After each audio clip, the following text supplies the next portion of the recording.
అనేక ఆయుర్వేద ఔషధాలను ఇంట్లోనే తయారు చేసుకునే విధానాల గురించి, ముఖ్యంగా సోరియాసిస్ వంటి చర్మ వ్యాధులు తగ్గాలి అంటే ఈ కసివింద మొక్క యొక్క వేరు. మీరు చూస్తున్న మొక్క పేరు కసివింద. ఇది సాధారణంగా మన కళ్ళ చుట్టూనే పెరిగేటువంటి అతి సాధారణమైన మొక్కలా కనిపిస్తున్నా ఇందులో ఉండేటువంటి ఆయుర్వేద ఔషధ గుణాలు మహా అద్భుతమైనవి. ఆయుర్వేద శాస్త్రంలో కసమర్ధ అని పిలువబడేటువంటి ఈ కసివింద మొక్కతో చర్మ వ్యాధులకు, దగ్గుకు కూడా దివ్యమైన ఔషధంగా పనిచేస్తుంది అని చెప్పబడింది. జై శ్రీరామ్. అందరికీ నమస్కారము. నేను ప్రదీప్ వానపల్లి. ముందుగా మా తల్లిదండ్రులకు, గురువులకు, పెద్దలకు పాదాలు పట్టి ప్రార్థిస్తున్నాను. పక్షవాతం సమస్యతో ఎన్నాళ్లుగానో బాధపడుతూ ఉన్నవారు కూడా ఈ కసివింద మొక్క యొక్క ఆకులను తీసుకువచ్చి దంచి రసం తీసి అందులో కొంచెం వెన్న కలిపి ఆ ముద్దను ఎక్కడైతే కాలు చెయ్యి సరిగ్గా పనిచేయని పరిస్థితి ఉందో అక్కడ మర్దన చేస్తూ ఉంటే ఉపయుక్తంగా ఉంటుంది.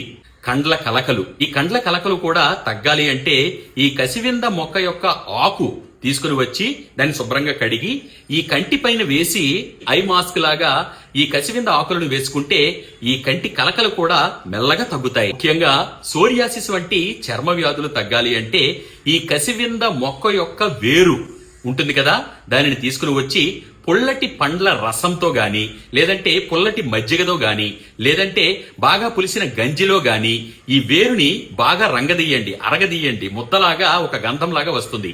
దానిని ఈ సోరియాసిస్ వంటి మొండి వ్రణాలకు పైన పుయ్యండి.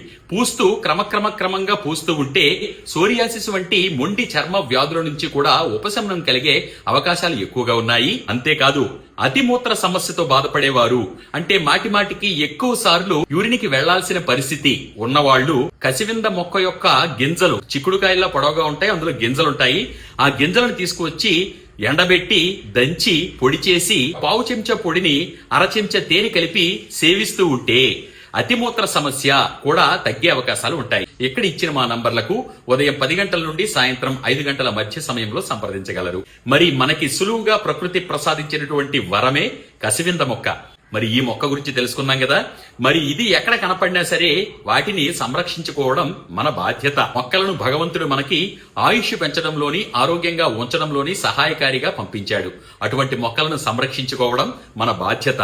ఇటువంటి ఔషధ మొక్కల గురించి, అలాగే అనేక ఆయుర్వేద ఔషధాలను ఇంట్లోనే తయారు చేసుకునే విధానాల గురించి ఫేస్బుక్, ఇన్స్టాగ్రామ్, యూట్యూబ్లలో డాక్టర్ ప్రదీప్ వానపల్లి పేజీలను ఫాలో అయి తెలుసుకోవచ్చు. ఇంట్లో వండుకునేటువంటి అతి సులువుగా అరిగే ఆహార పదార్థాలను సమయానుకూలంగా తింటూ ఉండండి. ఆరోగ్యంగా కలకాలం జీవించండి. సర్వే జనా సుఖినో భవంతు. సర్వే సుజనా సుఖినో భవంతు. ధన్యవాదాలు.